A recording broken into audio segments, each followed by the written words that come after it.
What's it like to be a city forgotten and then rediscovered?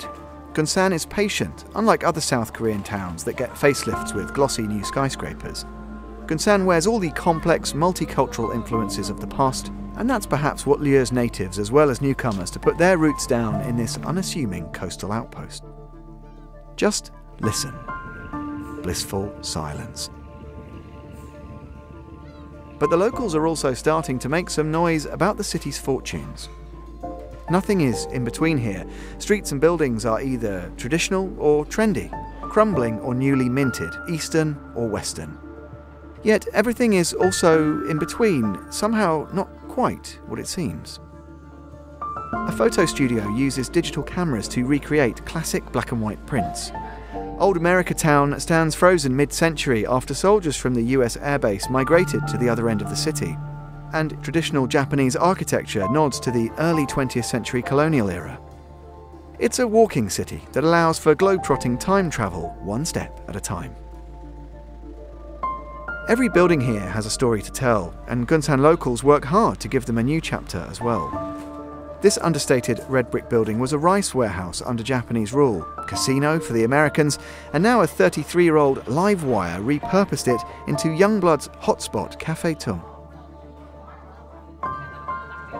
The imposing Japanese bank buildings lining the port now serve as museums, trading posts were turned into cafes, and the bathhouse of a grand hotel dating back to the late 1800s now functions as an art gallery.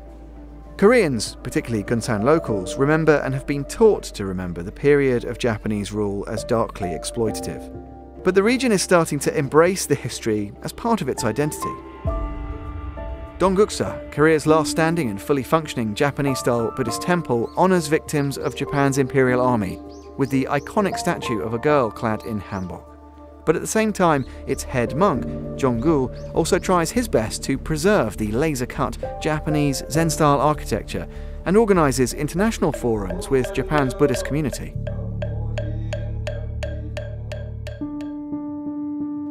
Unscathed from the bloody three-year Korean War in the 1950s and the frantic movement to eradicate traces of the shameful colonial period across the country, Gunsan has managed to capitalise on its dark history and provides authentic backdrops for period films.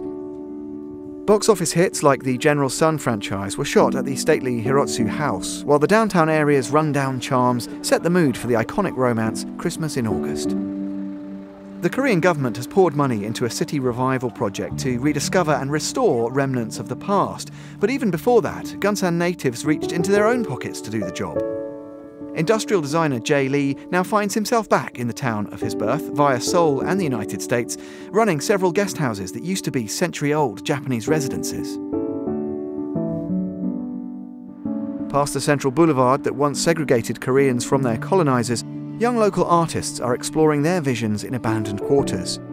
Cho Kwon-young returned to his hometown to create paint-splattered art spaces, decorate colourful storefronts, and turn stark building facades into a street gallery.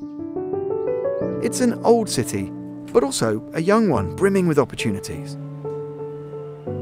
After earlier attempts to run restaurants ran aground, Seoul native Kim Eun-young found his niche and love in Gunsan. The kitschy decor of his soju bar offers a different brand of quirky visuals. A few blocks away, a chef trained in Seoul and Tokyo, Ko Sang-han, returned home to open a modern bistro that reinvents local seafood recipes.